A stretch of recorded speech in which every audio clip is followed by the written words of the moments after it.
Hello, special beings. So, someone asked me today, how many spirit guides do we have? And of course, everything that I share is just perspective. I can only go off of my own astral traveling and my working with other beings and my multidimensionality. So, we don't have a number of guides. Humans, they love to put things in categories, they love to quantify things. And that's because we live in this construct of time and we like to linearize and itemize everything. But we are so much more than that. Everything is always happening at the same time. So, from one perspective, you could say that you have the entire universe as your guides. From another perspective, you could say that you have as many as you think you have. I got a really, really good metaphor for you guys because it kind of rolled in as soon as the person asked me a question. The metaphor was this. If you saw a woman walking on the street and she fell face first, you would probably run up to her and be like, "Oh my God, are you okay?" And you would help her up. And other people would run towards her as well to answer the call or to support that now moment because we're all part of the one mind. I've been calling it TOM lately, an acronym for the one mind. TOM, the one mind, TOM. We're all part of TOM. So we're all part of the same one mind. So yes, we give each other a hard time sometimes, but at the end of the day, we love each other and that we know that no one can be left behind and that we're all walking each other back home. So I love this visual because I feel like it really depicts what and how spirit guides operate. So this woman falls face first on her head on the cement ground. She's injured or not. People go up to her. And then there will be other people who are like, "Oh, I don't really need to run up to her because those other people, 3, 4 people, are taking care of it." But they might stay behind and observe the scene. Okay? Obviously, not everyone on the street is going to run up to her. And we can intuitively sense when someone's got this. Like, all right, these other people are taking care of it. They got this. I send her my well wishes, or I'm just going to stay behind, or both, and observe what's going on. And then some people will keep driving. They'll think nothing of it. And that's because in that moment, it's not a predominant frequency for them. It doesn't make them a bad person, but maybe they're running home to their children, or maybe they're late to work, or maybe they're just not interested, which they have a right to be because we all have a right to do what we want. But for the most part, I find that the way this universe is designed is that there's usually a dominant frequency. A question you have is a dominant frequency in that moment. So when you inquire from within and you ask your guides a question, or you ask your higher self a question, there will be different beings, not unlike you are the woman that fell face first. There will be different beings that all coalesce within your now moment, where they all pull together in an effort to answer your question. So from that perspective, there will be some guides that you magnetize to you, and then other guides might stay behind to observe your interaction with those guides. But nothing is cut and dry. When you deal with the quantum realm, everything is based upon vibration, but also who's available in that moment, or what energies are available, because not every guide is going to be omnipresent. Some guides are tending to certain things, right? We are those guides in many regards. We can be busy with or at a dinner, and if we can't take care of something, we might be like, "Hey, can you go take care of this at my house right now? I really need your help," because we are not always omnipresent. Spirit guides are not always omnipresent. We can be clairvoyantly omnipresent. We can be spiritually omnipresent, but we won't always be able to do everything. We're not here to wear all hats at all time. We can only do what we can do. And it's interesting because I've caught flack on my Instagram at times for maybe not doing more than that person thinks I should, like adding captions to my videos and so forth and so forth. And I wish I could, but the thing is, I'm a man with two hands. I have private sessions. I do YouTubes. I do membership programs. I have a personal life. I am very busy with my life, but I do everything I can to dish out free content for everyone. If I had a billion hands, then I would be able to go, okay, let's add captions, and I'd be like this octopus that could handle all kinds of things at the same time. But we are in a reality that's limited. Some of the guides are also in a reality where even though they might be able to levitate in lotus pose off the ground, and they have all these supposed abilities, which they do, even though they have that, it doesn't necessarily mean that they can do what we as humans do, and vice versa. So every different star system has different rules or different, I want to say, laws within their planetary system. And so you might encounter Andromedans who are able to lift off the ground, but they're not necessarily able to teleport to another star system. You might find beings who are technologically advanced, but they're not able to spiritually biolocate. So how I see it, all right, without trying to quantify it, because again, the reason why humans ask things like, what's my spirit guide's name, is because humans need to try to understand things. They need to make sense of everything. They need to rationalize everything and categorize everything. And in the grander picture of reality, in the universal field that is quantum, you cannot do that. Even if you try, things are undefinable. You can try to define what God is or what source is, but it cannot be defined. Just like you wouldn't want to be put in a box. You wouldn't want to be put in a box. So everything that you say is like a creation. So this video is a creation, but I'm not this video. But it is something that I'm giving birth to in this moment, but I'm still going to stay behind, and then I'll read your comments after, or I'll see what the feedback is. So it is a creation. It's an extension of me, but I don't have an attachment to it. It's kind of like when you have a child. They're your child, but you don't own them, but they still came from you. So we are like that. We are aspects of source. We are emanations, and we are individualized expressions of God's source, of the creator. Are we the creator? From one perspective, you could say yes. Or from another perspective, you could say that we are an aspect of the creator and that we are also the creator. But that aspect that is the creator stayed behind and is observing ourselves having this physical experience. Because once you finish this physical experience, once you pass away, you're not dead. So from that perspective, you're not the creator, because if you passed away, you'd be dead, right? Your physical body is going to expire, but when your physical body expires, you're still going to be alive because you're eternal, but your physical body isn't eternal. Your physical body has an expiration date on it. So are you, the person I'm speaking to, who's in this body, are you the creator? I would say that yes. I would also say that if the body is a part of you, then no. It means you're the creator indwelling this physical body. But even then, you're probably observing yourself asking the question, am I the creator? So it's not just black or white.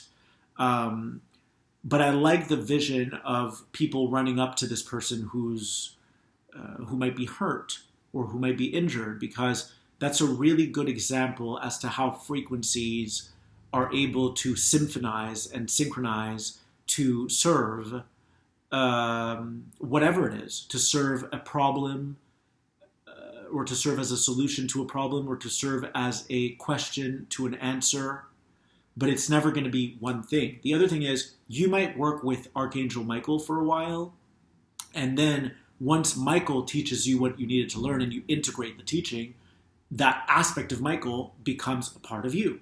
So from that perspective, you could say that it wasn't really Michael that you were integrating what Michael learned, and now you have that same superpower or that same expertise. You see what I mean? So once Michael teaches you what you need to learn, then Michael might phase out and then be replaced by another guide who's now going to teach you about something different. So we are multidimensional beings. We have access to an infinitude of different energies, technologies, different beings that we can work with.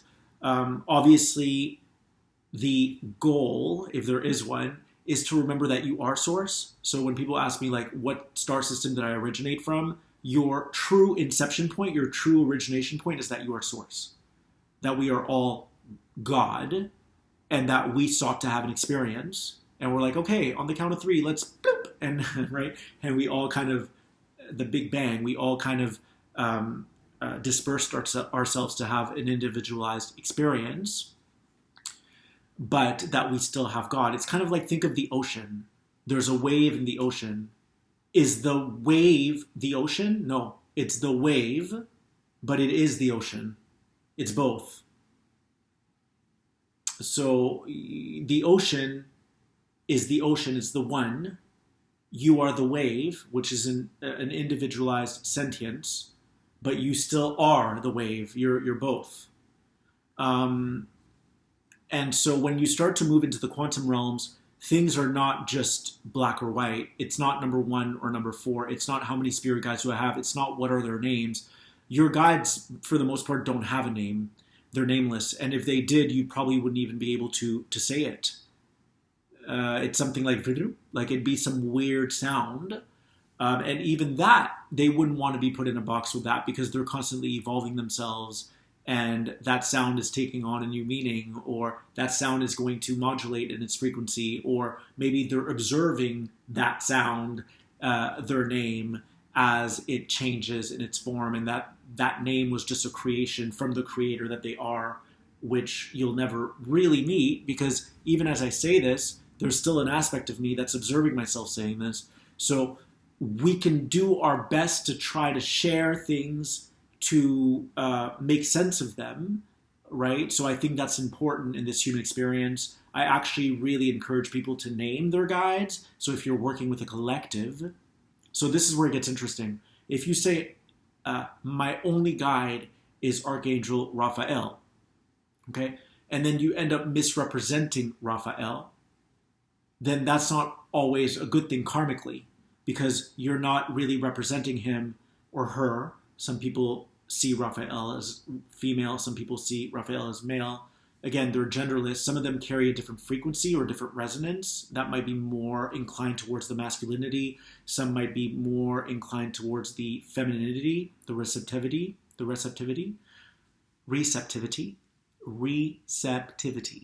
Yes. Okay, good.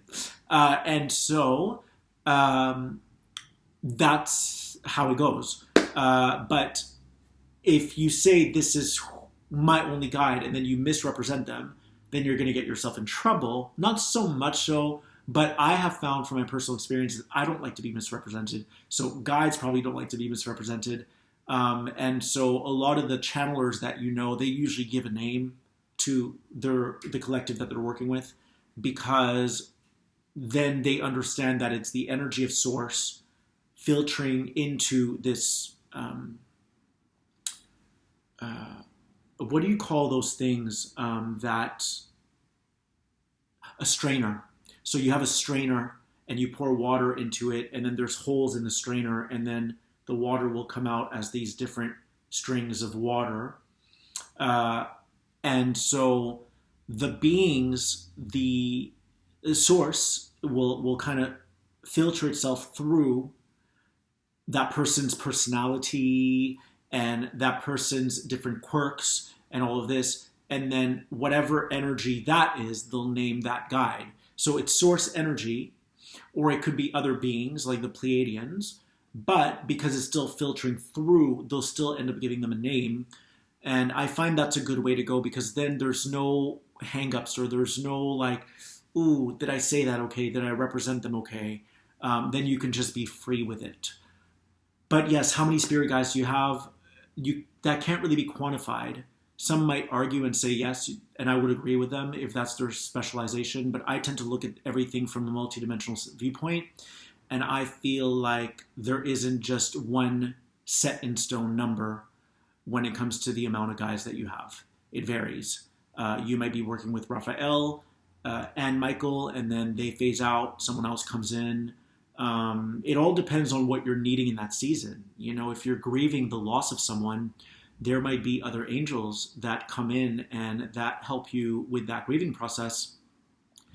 And You may even get to a point where you're able to channel source, to become source in this body.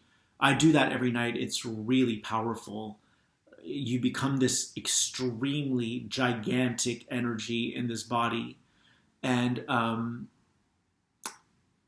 don't know that I can hold it that long, but usually for like 10, 15 minutes, and then I'll take a break and then I'll do it again. But it's a lot of light. It's a lot of energy. It's an enormous consciousness that's quite potent.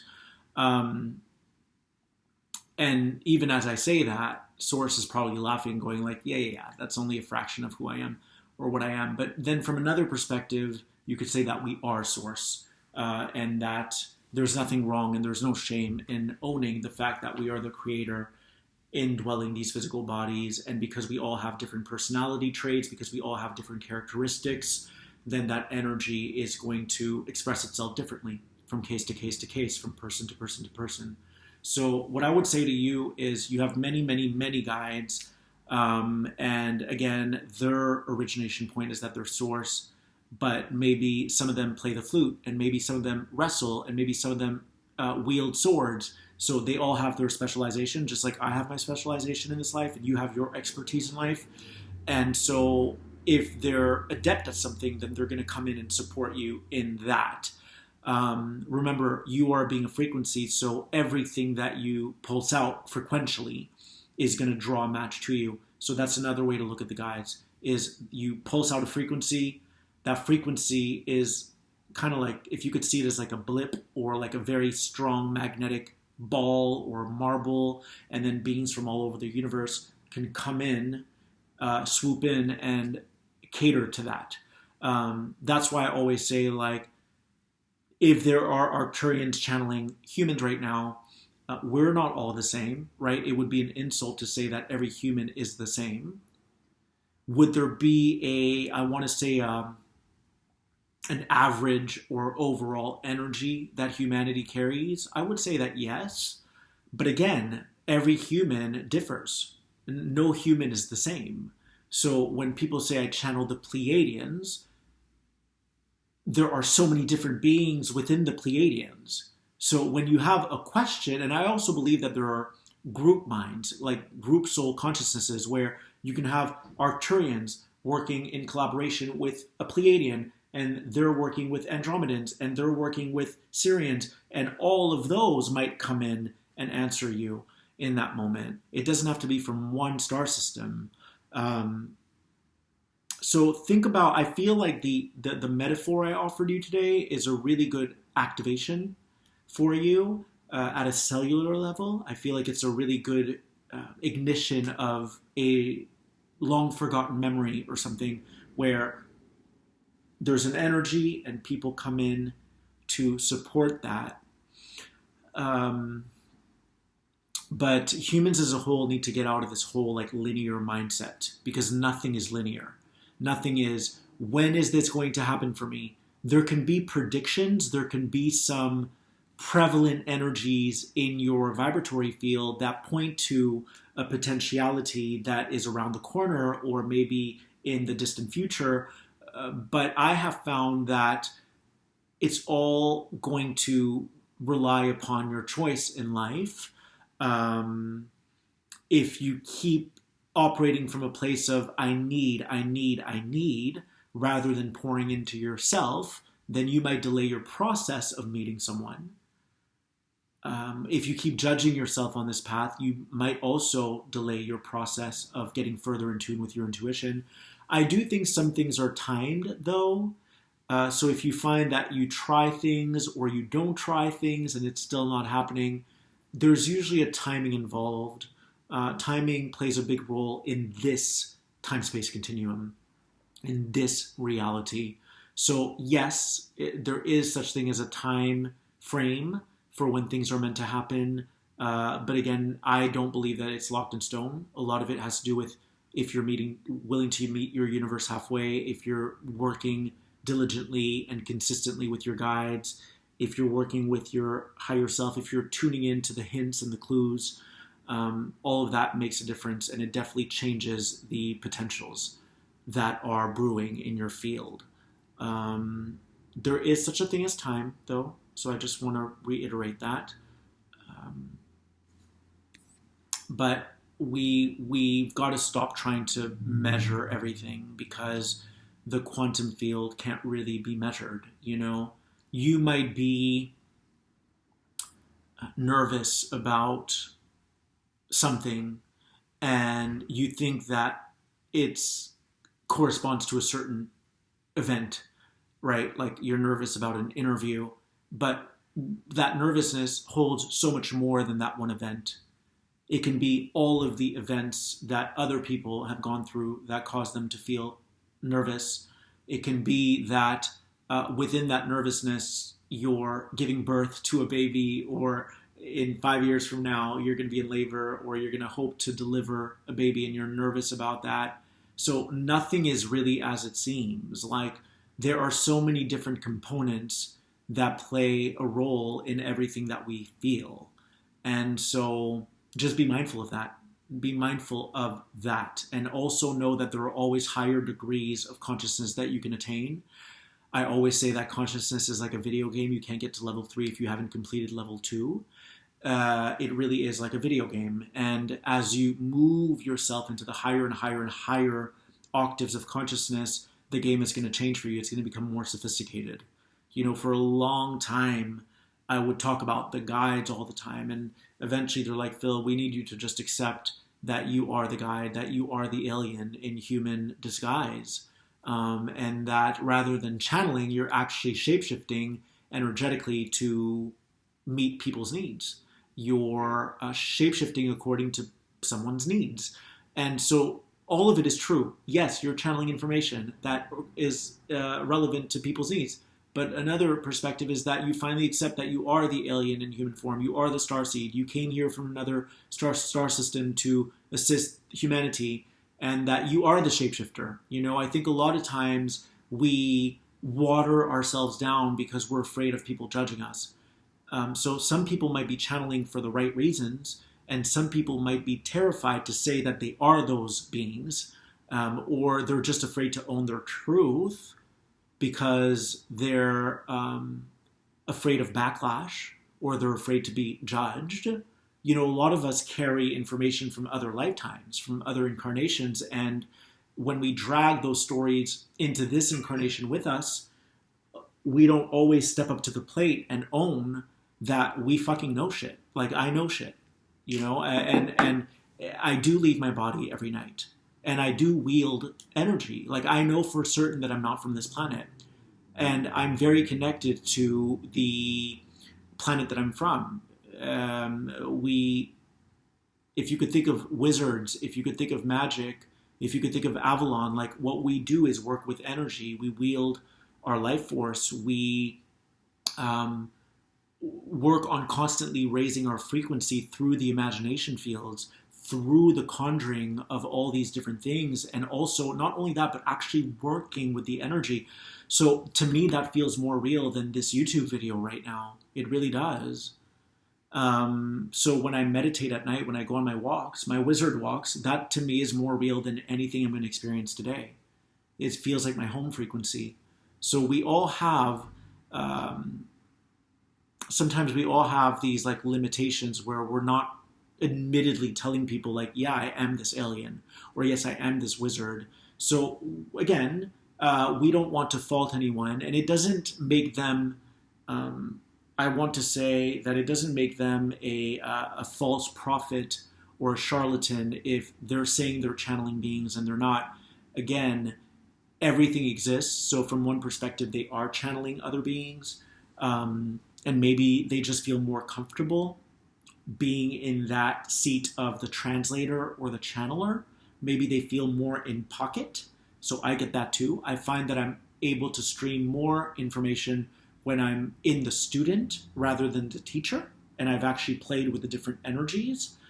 I feel like when I'm teaching, it's like the information is in my belly and I'm like Mama Bear or Papa Bear, and I'm like explaining these concepts. It feels really good and really warm, but I find that when I'm in the student, there's like a huge portal above my head and I'm open and receptive to any information that wants to come in. So it's just a matter of preference. And we never judge people. But don't get too caught up in the linearity side of things where you try to quantify and categorize everything, because you're so much more than that. And oftentimes we do that to comfort ourselves or to try to make sense of this reality, but there's so much more going on. So much. Like, I'm sure that as I'm doing this, there are different solar systems that are moving around or rotating. There's so much that we do that we're not even aware that we're doing. It's unbeknownst to us. So my message today is, how many spirit guides do you have? It changes. And it's not black or white. There's 1,000 gazillion, trillion shades of gray. So I hope that helps you guys. Love you.